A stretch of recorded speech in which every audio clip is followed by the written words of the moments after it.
Hi everyone, welcome back to my channel. It's been a little while since my last upload, but I'm really excited to share a new tutorial with you today. I'll be showing you how I made this colourful tassel cake, completely out of buttercream, no fondant in sight. I loved the final effect of this, so let's jump straight in. So to start, you're going to need a baking tray lined with baking paper. I've just secured the paper in place with a bit of buttercream. And I'm going to start with a little bit of buttercream in a piping bag with a grass piping tip. So this is the piping tip with lots of different holes, and this is going to be the base of our tassel design. So what I'm going to do is try and apply equal pressure as I'm pushing the buttercream out of the piping bag, starting from one end of the tray and dragging it across to the other. Now, as you can see, it kind of broke apart a few times, but that didn't worry me because I actually go on with a second layer. I think the hardest part of this is keeping that pressure even as you're pushing the buttercream through. And for this cake, I decided to go quite vibrant yet primary with my colors because it was going to be for a kid's birthday. So I did pink, yellow, orange, turquoise, and blue, and just repeated this process until the whole tray was covered, and then popped this into the freezer for the buttercream to firm up. So it was in the freezer for about 10 minutes, and then I wanted to start dividing up these strands to start forming the tassel shapes. So I got a small sharp knife and cut the strands about an inch width. And I just dragged the knife down each row. And then my idea was to create separations in between each section of buttercream. So I actually started scooping up some of the buttercream with a palette knife, but it wasn't really working for me, so I actually got myself a small side scraper.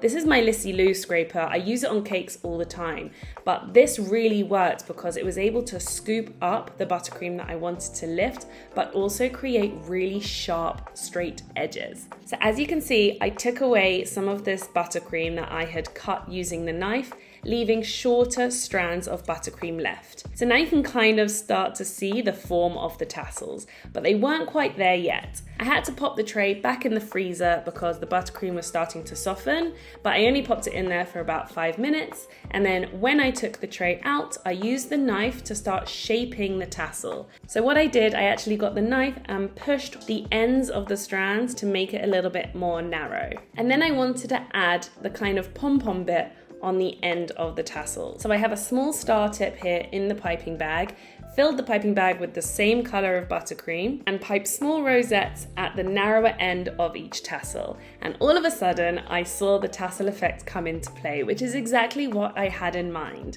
I then moved on to the other colors and repeated the process using the same piping tip. So this process was quite long, especially because I had to wash the piping tip each time because I only had one of these, but it was totally worth it in the end. So here are the finished pipe tassels, and I set this in the freezer for as long as possible because I want this extra cold before applying to the cake. So now it's time to apply the tassels to the cake. So I had a 6-inch fully coated white cake that had been in the fridge, so it was a little bit tacky, and therefore I didn't need to apply any additional buttercream to the tassels. So I simply started to pick up each tassel and place it on the cake. And straight away, I was faced with a little bit of a challenge because the tassels weren't so easy to attach to the cake. I tried with my fingers, and then I tried with some kitchen tweezers, which actually broke the tassels more. So I went back to my fingers and was just a little bit more patient with it. So with this design, it was all about getting the right temperature of the tassels themselves. If they were too cold straight from the freezer, they'd actually break really easily. But of course, if they had softened too much, then they would just stick to my fingers. So I kept having to put the tray back in the freezer and take it out. I was only able to do about 3 or 4 tassels at a time, but the overall effect was absolutely amazing. I alternated the colors, and I actually quite liked that each of the tassels were slightly different in lengths, and anywhere that was a little bit smudged or misshapen, I went back in with the tweezers to correct it. To finish off the cake, I used some similar colored sprinkles around the sides of the cake and evenly spread them out, and then topped it off with a few piping details, macarons, and meringue kisses. I absolutely loved how this cake turned out. This was a classic example of having something in my mind and just doing it quite blindly until I saw the outcome. And I was super chuffed stuffed. I really hope you try this out yourself. It's a really fun technique and I'd love to see someone else's take on it. Of course, if you do end up making something similar, don't forget to tag me at George's Cakes on social media. Give this video a like, subscribe to my channel, and hopefully see you soon for more tutorials.